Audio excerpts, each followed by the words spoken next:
Hey everybody, this is James, Strategic Business Manager at LoveAdmin, and you're listening to the Guided Growth Podcast, where we'll be taking you through the basics of growing your children's activity organisation with real insights and real actions you can apply to your organisation. Today, we're talking about how to get your billing models right with Lee Reed, owner and founder of Swim School UK, who has taken a shipping container and an industrial unit and turned it into a hugely successful swim school.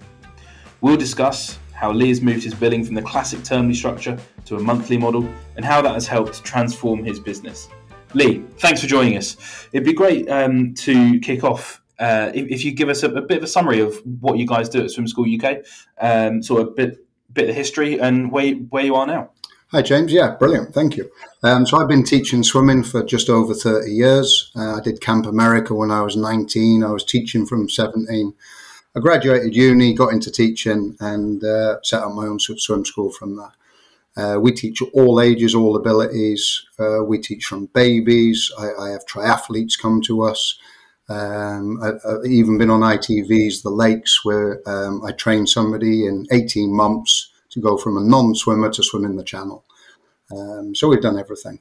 And I've taken on the whole idea of doing the shipping container because it was something I could get into an industrial unit and do my own thing rather than being based from hotels and leisure clubs and other such like, just to be completely independent. Amazing. And I think that's a real great success story to have, and really, really innovative in what is perhaps quite a traditional sector sometimes.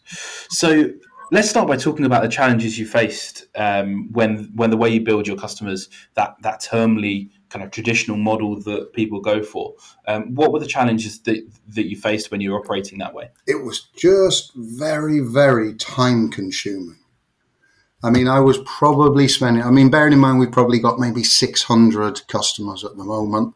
And there's always new inquiries coming in. And to deal with the new inquiries, whilst every term processing everybody again, it almost being turned, the whole timetable can get turned on its head almost. And then being able to respond to people appropriately, so you're getting them into the right group again. Because, we can't run with empty groups. We have to make sure we're maximizing everything out. But still at the same time, I want to be delivering the best possible lesson as well. So the termly timetable, and you could tell when I was doing it, couldn't you, James? It was a headache. I was getting snowed under again and again and again. And there was almost no end in sight to thinking, well, where's the easy bit coming? When am I not going to be answering so many emails all of the time? And I think that was the main reason to go to the monthly billing, is it's all set up. We're only in our first month of the monthly billing, but I can see right now, well, when somebody wants to change, it's not going to be 600 people asking for something new, looking for something potentially different, me having to chase them to re-enroll every term. All of that's now gone.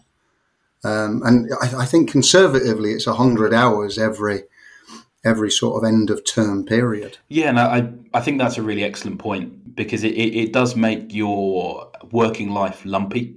Is probably the best way to describe it.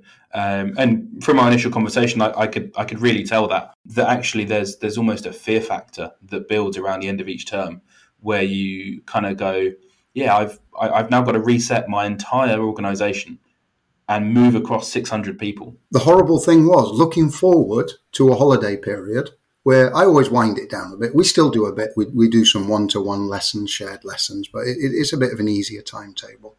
And to feel like, okay, I'm on the wind down now, but actually I'm not, because I've got to do all this other organisation now to get going for the next one. Yeah, I think that for me is one of the main benefits of going to that monthly model from a business owner or from an administrator's point of view is that you're just going to make things more consistent and more automated.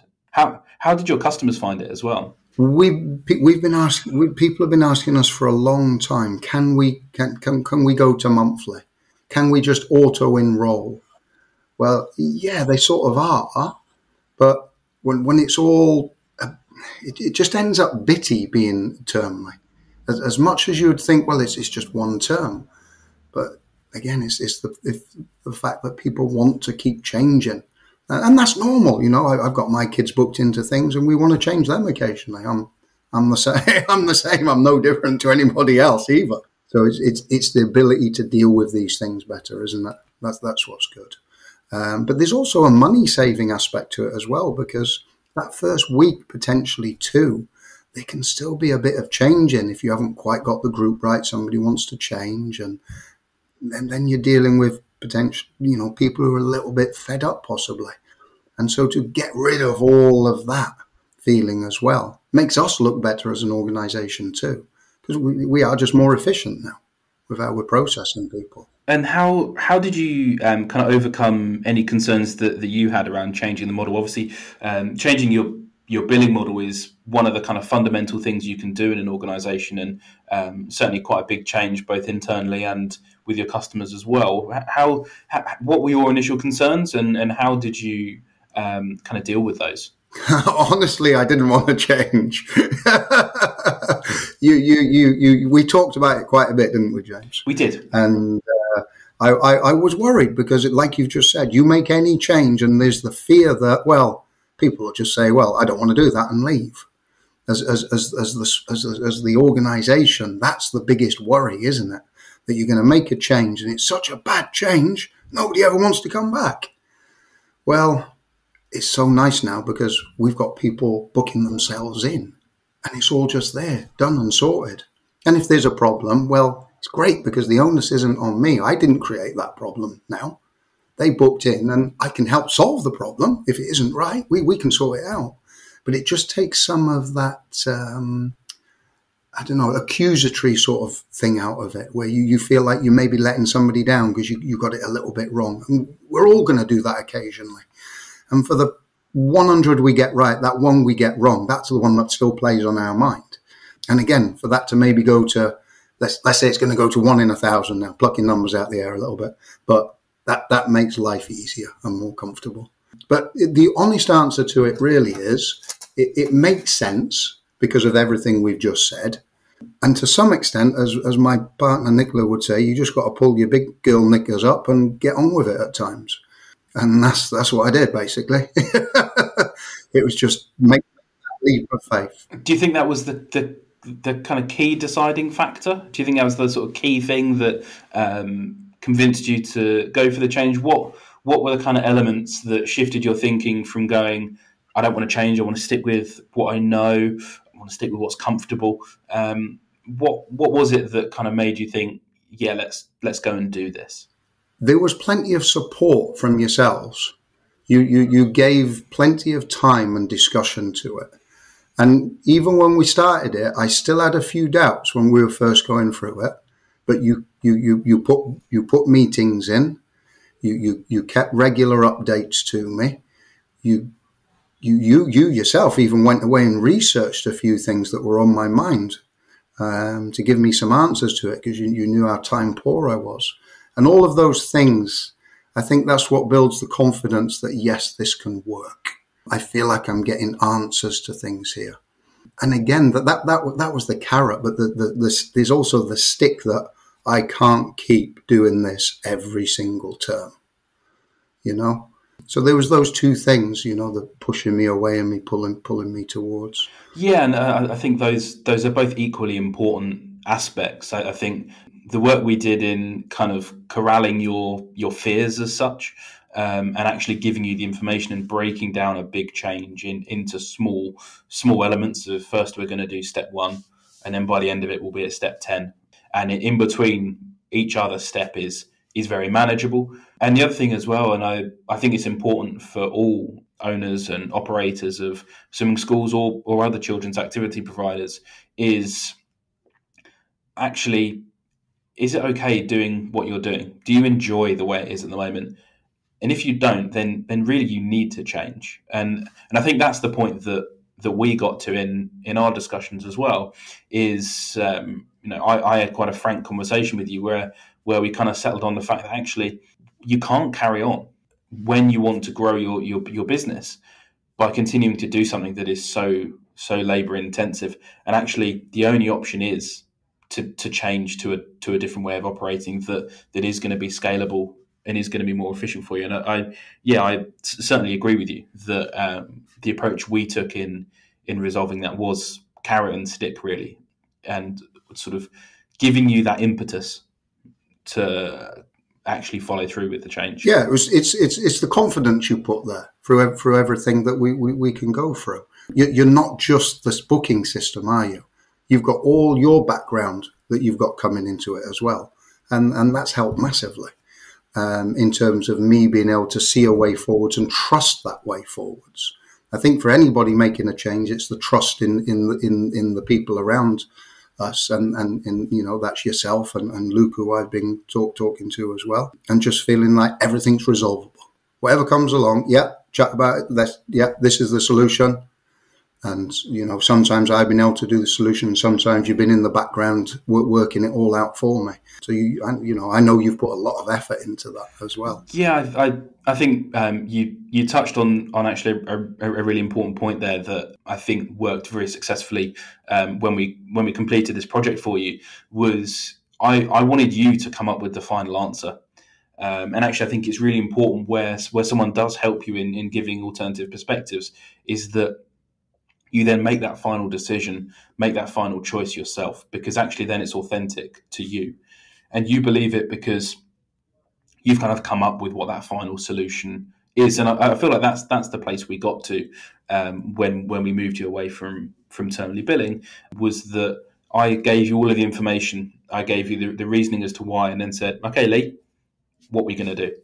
And then helped you in terms of getting from what we wanted to do and then how we actually achieved it. Going from the why to the how, I think was, and please do correct me if I'm wrong, but I would say almost the biggest element of fear in terms of managing that change for you was, okay, I understand why we need to do it, but how are we actually going to do it? Because you've got a large number of members there, and we need to manage each one of those to enable the business continuity to continue. Yeah, and it's also things you're bang on, and it's things everybody comes up with their own version of what you're talking to them about as well.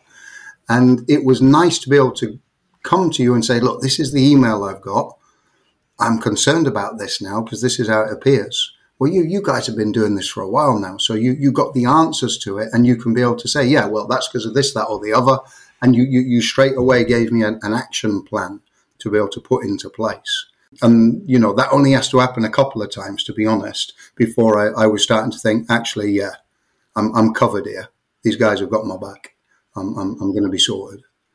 And that's a good feeling. It's nice knowing that there's that support, because it's a little bit lonely running your own swim school, because it takes up all of my time, and to have somebody there to bounce off is fantastic as well, and to know I'm being supported as I go along the way. I mean, I think it's Vincent and Charlie must be fed up with me calling them by now. They go, oh no, it's that Lee Reed guy. And that's all part of managing change for me. Is ideas are great because they give you the initial inspiration, but actually it's how we can back that up by giving you confidence in actually executing that change. And as I mentioned before, moving your billing model is such a fundamental part of your business, because at the end of the day, it's how you get your money. It's crucial to your survival.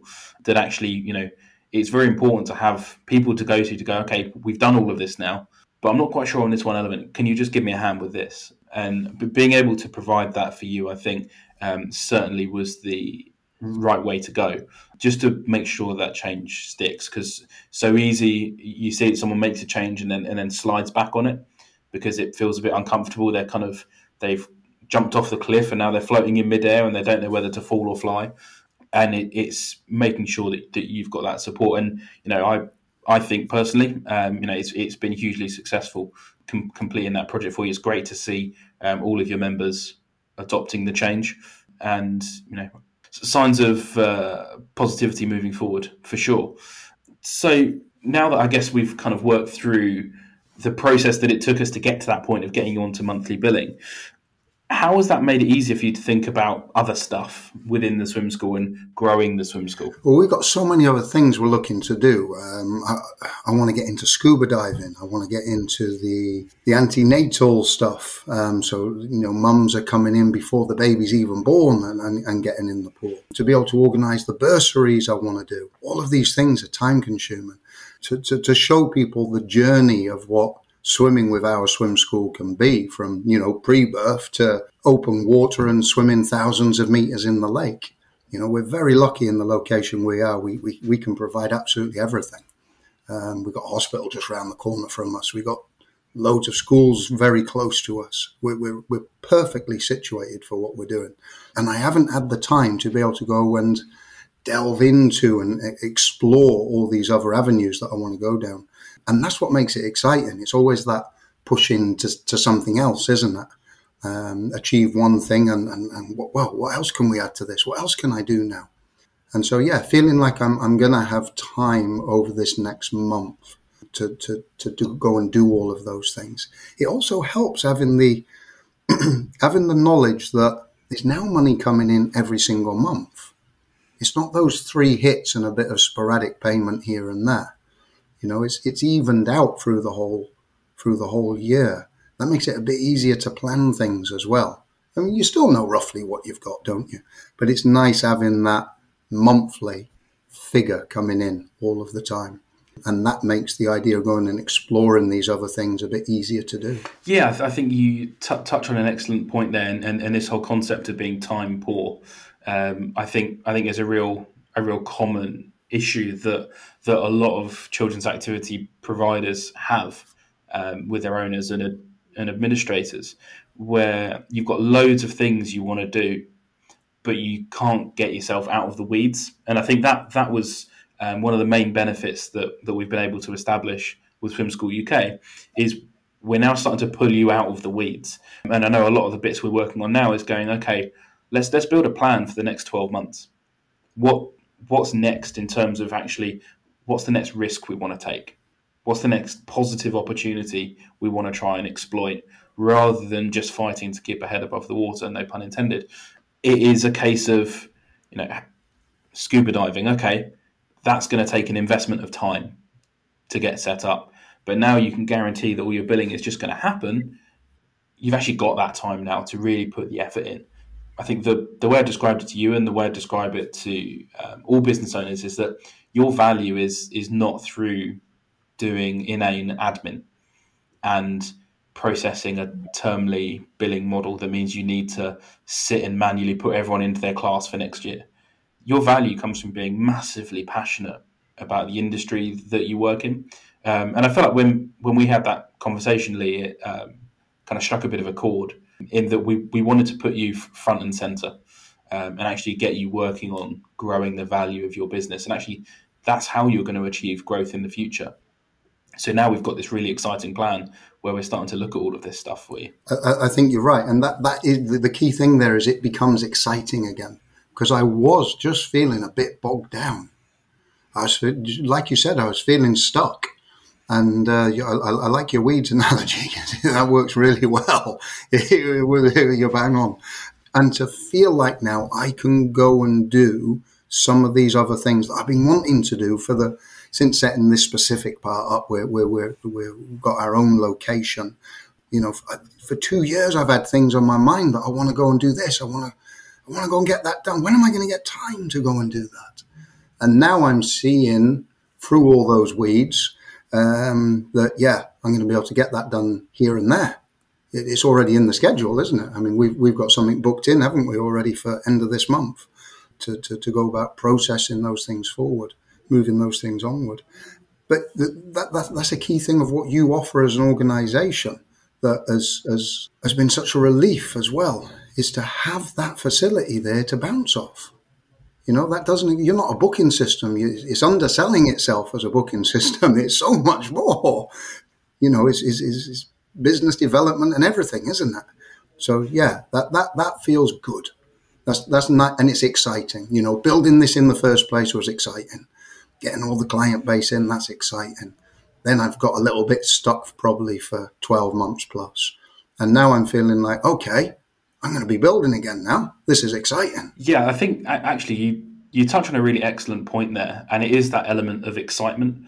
I think business owners, founders such as yourself, you're driven by not just a passion for the industry you're in, but also for being a bit entrepreneurial and going out there and trying to build something based on the passion you've got.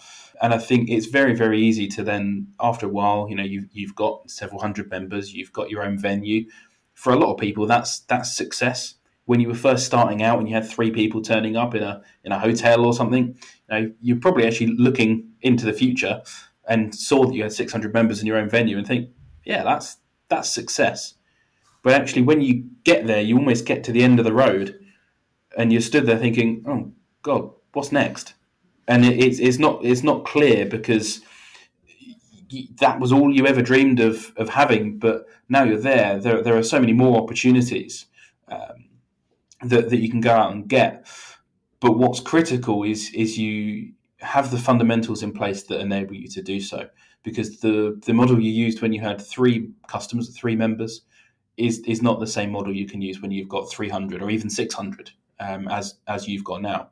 So I think the work we've fundamentally done in resetting your organization, it's almost like we've reset you back to the start of another road, where now you've got a business model that can scale with you, will give you that time to be excited and to go again. When I think about how I was on, spreadsheets and this, that, and the other, and even with 100 people, 150, it was so easy to get lost with that. Multiply that 4 or 5 times. And even with your system and doing the termly billing, that was a big step forwards, but it's nothing like what this monthly one is now. I wish we'd jumped straight onto this monthly. It's definitely the way forward because of the freedom that it now gives.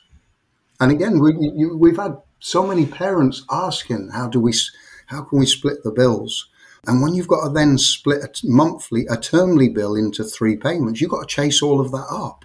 That people were telling us we need to split this payment up. A whole term up front is quite a lot, especially if they got 3 kids. So to be able to do all of those things for the customer as well, I think it sells us better to future customers as well. The fact that that exists and makes life easier for them to budget. Yeah, I think that's an excellent point and one that we've not actually really focused on so far. We've focused quite extensively on the impact that it has on you as a business owner. But one of the key things, and I know it came up in our conversations early on, and it comes up in other conversations I have across the children's activity spectrum, is, well, I don't know how my customers are going to feel about that. And there's this real fear and this real submission to the customer. Whereas actually, and as we've kind of proven through converting all of your 600 members to monthly billing, there's been very few complaints in terms of, I don't want to pay for it monthly. And as much as it will help the business's cash flow in keeping that smoother, as you mentioned earlier, it's also going to help someone's personal cash flow. I'm not going to get into the wider economic situation in the UK at the moment because that's not my place to say. But we're going to get really tangled up in that one. Yeah, that's certainly for another episode. But I think taking a small piece of that picture and how you can work within it is to say, actually, let's try and align with everything else in your life, with your mortgage, with your rent, with your bills. All of that operates on a monthly basis. And if you can just align with that, so they know that within the first 5 days of the month, all of their monthly outgoings are going to happen, and it's going to be roughly the same amount every month. That gives them a level of consistency in their life, a more of a level of predictability. And I think looking to the future, and I know this is one of the key discussions that we had for Swim School UK when we're looking at growing you into the future, is going, okay, 50% of it is what my current customers want and like and prefer. The other 50% is, what does that future customer that is yet undefined, what do they want? What's going to help get them to sign up with me rather than somebody else?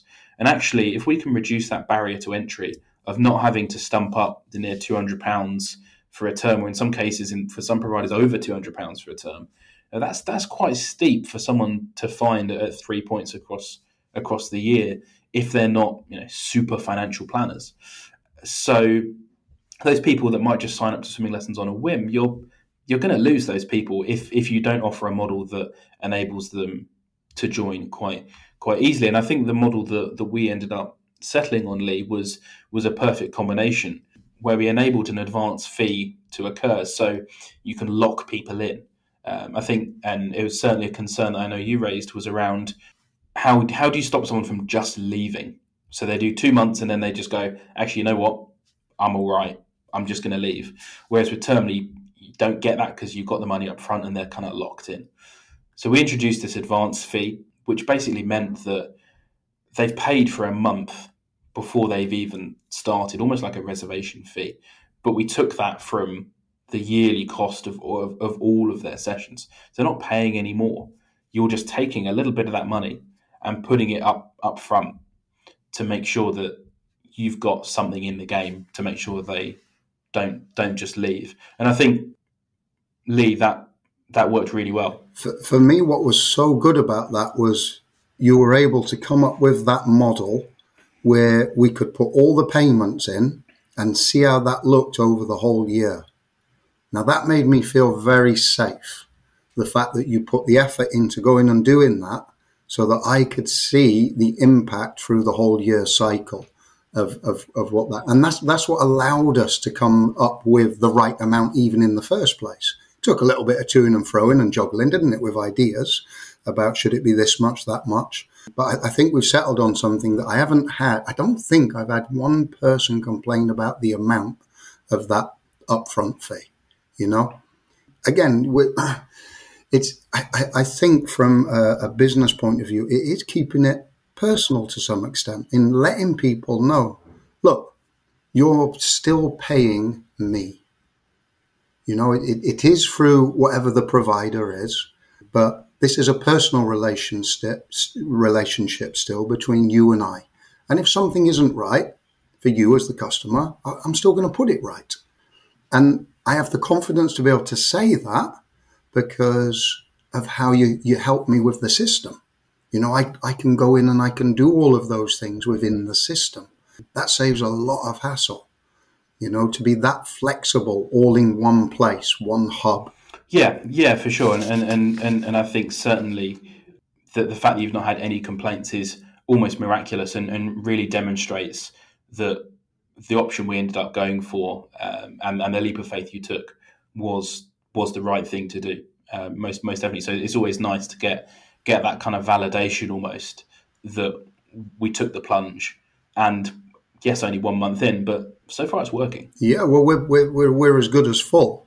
I've always tried to operate at 95% capacity. When I get above that, I'm thinking, yes, I'm winning.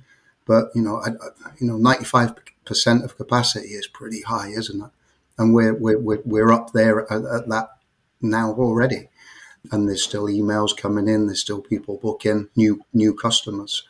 And I think the flexibility of payment is definitely something that's pulling people into signing up just that little bit quicker. It doesn't feel like it's such a delay or a diva around getting booked in. So yeah, it's great. Awesome. Well, that's all we've got time for today. Thank you very much to Lee for giving us some fantastic insights. It's been great to work with you through that quite seismic project, and it's always really pleasing to hear that it's been successful and we've successfully solved the problem for you, and hopefully that is a great guide on how changing your billing models can enable you to grow in the future. Make sure you subscribe to our Steps to Success podcast to get more guided growth tips each month with a different children's activity provider. And check out loveadmin.com/step2success for more information on how one of our growth consultation services can make the same difference to you as well. Thank you for listening, and we'll see you next time.